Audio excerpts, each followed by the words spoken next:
Hey headphone people, MrAyrit here, and I've got what I think is a pretty interesting comparison for you today, and it's kind of a shootout between the upper tier Hifiman headphones, or a few of the upper tier Hifiman headphones, including the HE1000v2, the Arya Stealth Edition, and the HE6SEv2. So I own the HE6SEv2.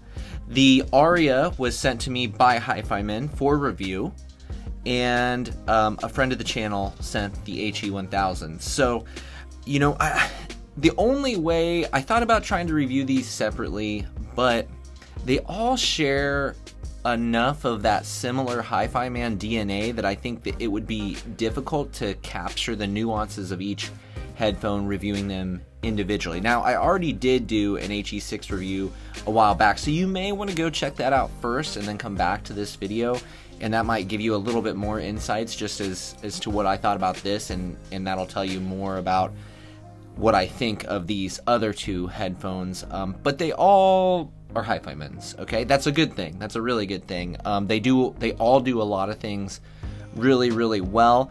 But what I want to be able to do here is to kind of break down into the specifics of the characteristics and advantages, disadvantages of each of these wonderful sets of headphones, because they are all wonderful. And they are all at very different price points, right? So the HE6, this can be had for around $550 if you get on like the email list of Adorama, and you know, that comes and goes, but it's a fairly regular deal.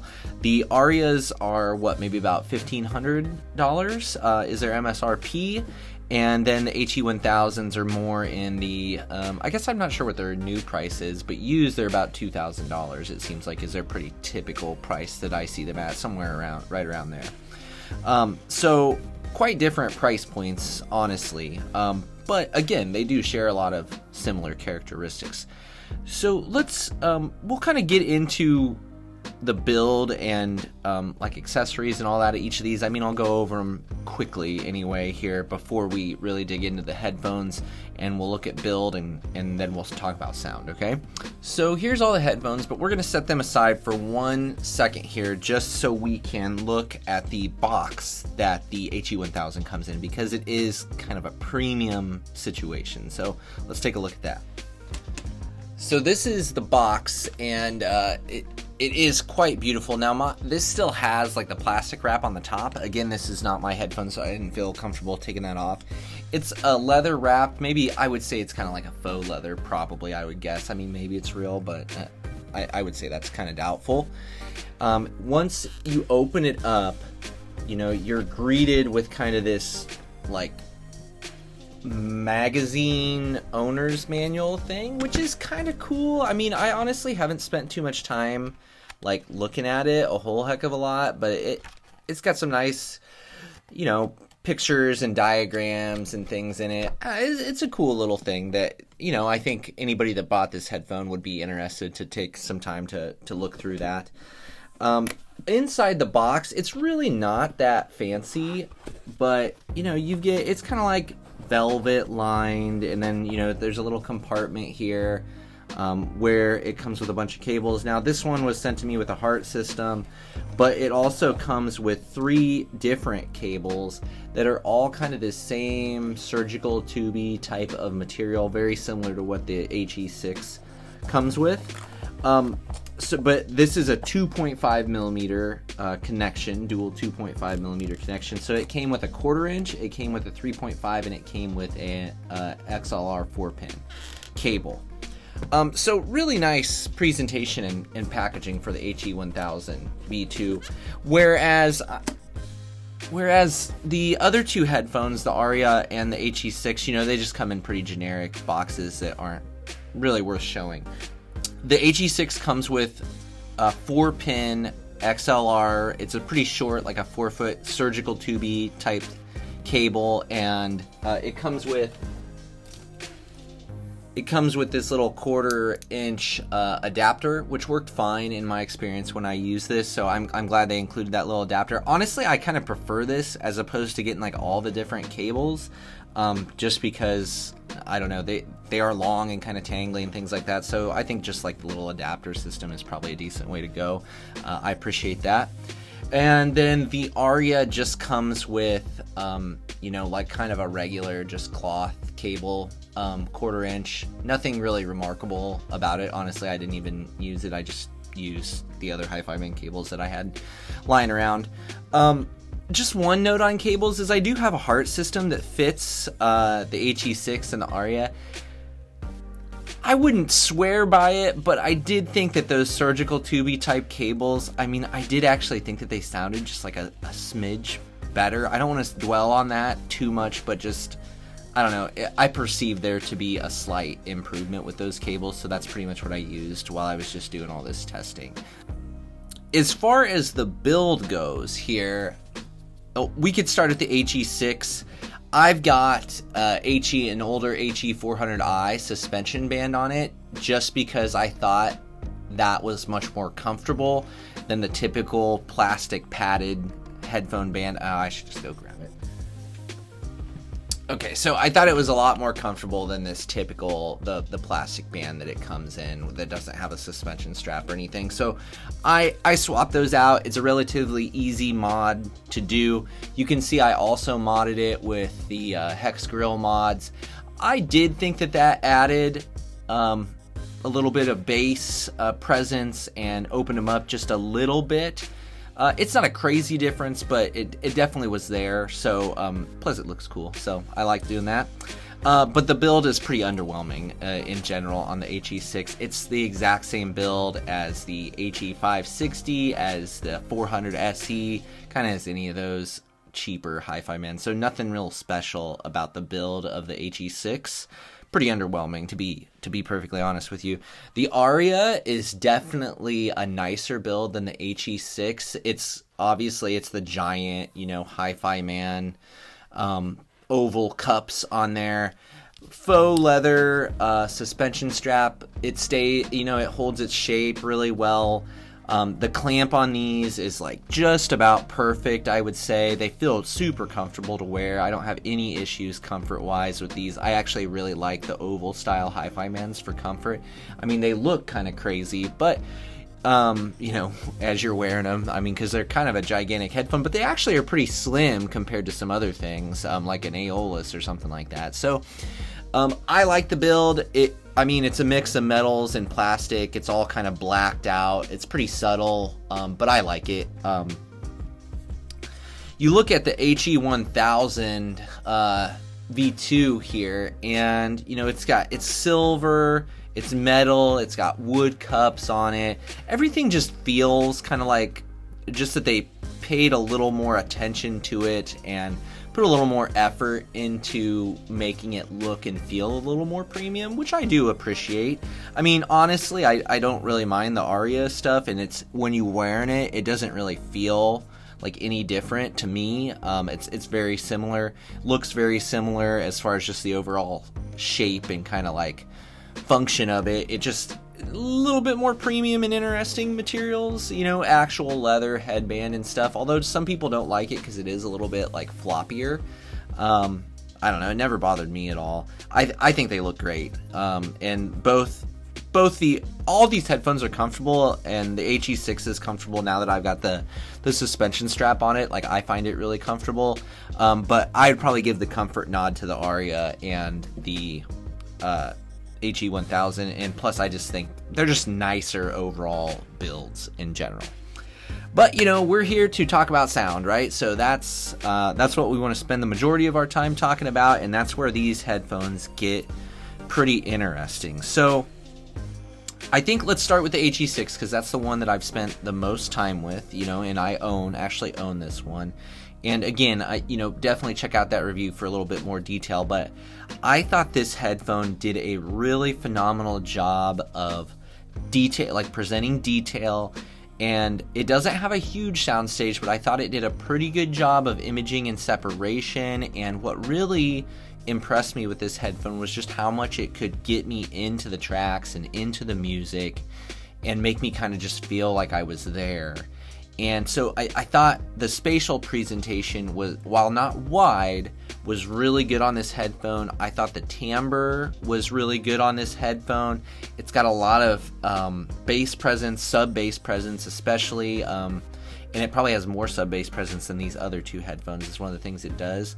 But after, getting these other headphones in, I kind of, started to see the downsides a little bit more to this headphone.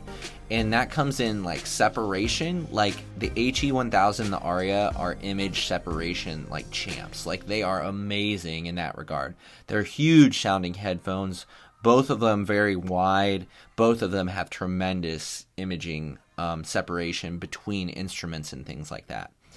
Now, the HE6 is probably a little bit less, what do I want to say? It's a little bit less forgiving with difficult tracks. Like, there are times when I'm listening to HE6 where I feel like it's pushing some of the detail a little bit too hard, especially in like the middle upper frequencies.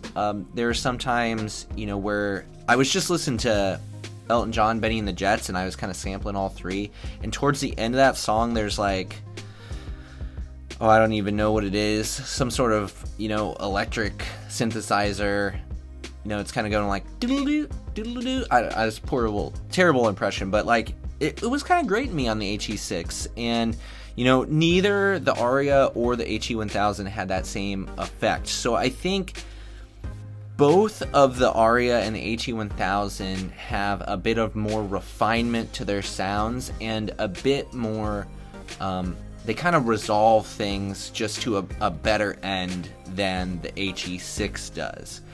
However, I wouldn't say it's like a clear win between the Arya and the HE6. I feel like the Arya, like I said, imaging separation is fantastic. I think it's a wonderfully neutral sound signature. But I do feel like it can also come off slightly sterile at some points in time, and if it's not paired with the right gear, it also, I felt, could end up being like almost like too wide sometimes, to where I felt like a little bit more disconnected from the music and stuff like that. Now, on the main setup that I'm listening to all these through, which is the Socris 2541 DAC into the Burson Soloist 3 XP with the supercharger, I don't remember if that's exactly what you call the extra power adapter, but that's what I'm listening to, and all these sound great on that setup. And the Arya sounds about perfect space-wise, I would say, on that setup. But there were some instances where I felt, it didn't come out quite as engaging. Like on the Singzer, it didn't. It felt like a little bit too wide, and I didn't get as much like intimacy as I wanted from it.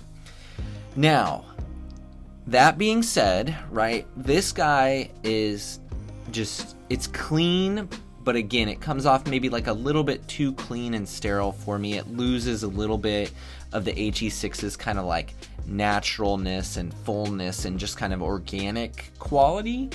Plus, I thought the HE6 did like three-dimensional sound a little bit better than the Arya does. The Arya, it's very wide, but I found it to be a little more two-dimensional. So it's way out to the sides, but I didn't get a whole lot of depth with it, whereas I feel like the HE6 is kind of like a nice little circle, around you. So I like the Arya for detail, I like it for image separation, I like it for wideness. I think all that stuff is great on it. The HE6 I like for that three-dimensionality, and I like it for its kind of natural timbre, organic quality that it has to it. Right, so they kind of trade blows a little bit. Enter the HE1000v2 here, and what I would say about this guy is that, man, it is a wonderful headphone, and I would say that it takes all the best qualities of the HE6 and the Arya SE, and it puts them like into one package that just does everything extremely well, I feel like. Again, wide, large sound, more three-dimensional, super detailed. I mean, just one thing that I noted was like cymbal strikes, like just the amount of sheer detail that I was getting in resolution out of this headphone was just phenomenal. And I also thought that it kind of maintains that, you know, natural organic sound to it that the HE6 has. So it's not as sterile or clean sounding as the Arya is. And for me, that was a good thing. I also found where in busy passages, I felt the HE6 could kind of, like, it could get bogged down a little bit and lose some of the separation that it has, and things could feel like a little congested. On the HE1000, you know, that didn't happen. Like, you can throw, you know, very intense, busy tracks at this thing, and it handles it all with just beauty and grace. And just everything I listened to with this headphone on that setup just sounded extremely, extremely good. Just beautiful and musical, and just a very engaging listen, while also, you know, maintaining tons and tons of detail. So I would say, like, I think these headphones are all kind of priced appropriately, right, in their price ranges.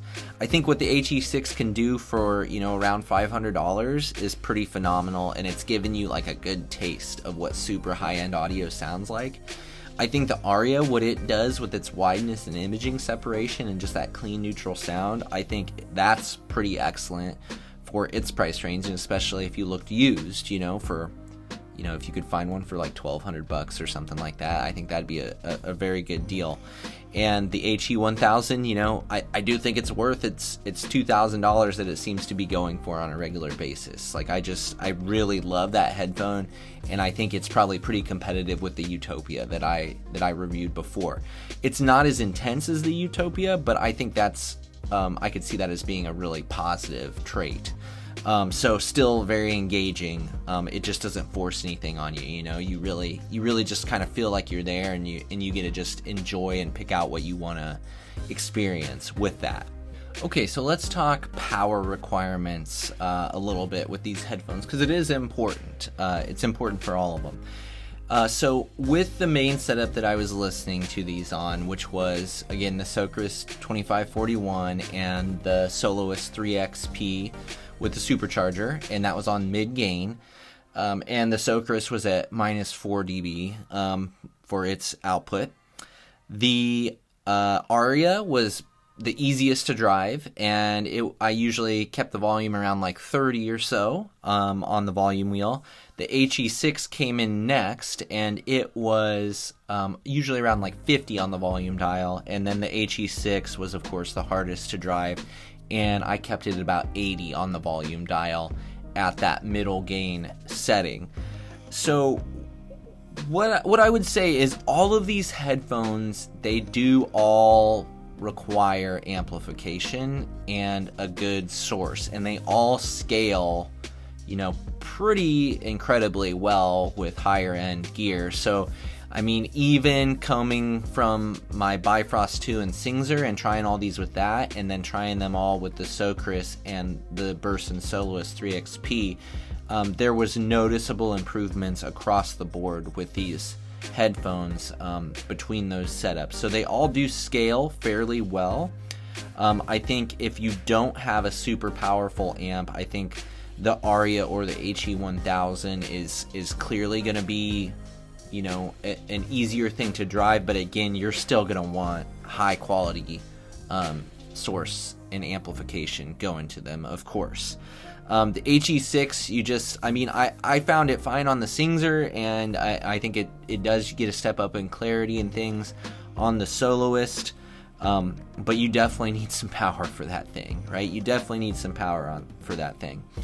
I have played around a little bit with speaker amps. I have a Burson Funk over here, and I have like a Denon receiver, and I've tried the HE6 on those. I didn't really notice any major improvement between those amplifications and the Soloist, or those amplifications and the Singzer.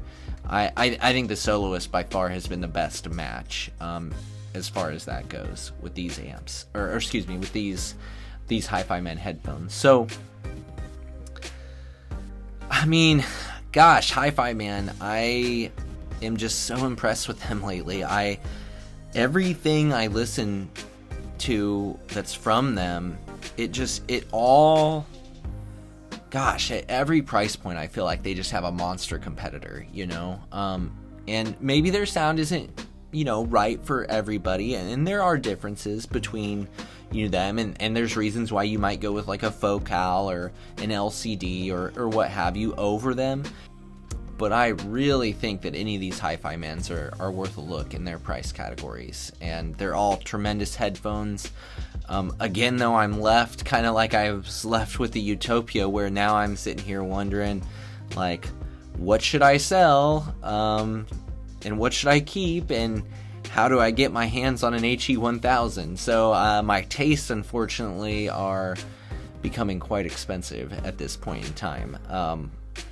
But yeah, it's all in good fun, and I'm just really enjoying trying out all these excellent headphones. And I'll send out another thank you to several people here. So again, thanks to the friend of the channel who sent the HE1000s.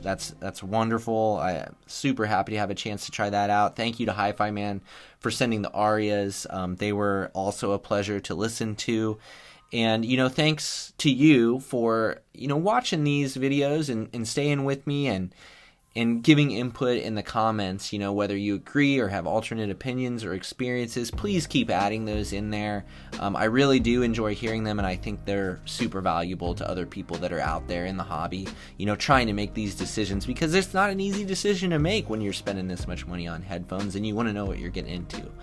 So if you feel like you're getting things out of these videos or this particular video, you know, consider liking. Definitely consider subscribing to the channel if you want more headphone content. I've got lots more coming, and I've got lots more, fortunately, again, due to the kindness of others, I have, you know, some pretty high-end stuff that I'm getting to try out as well lately, which is quite fascinating and fun for me.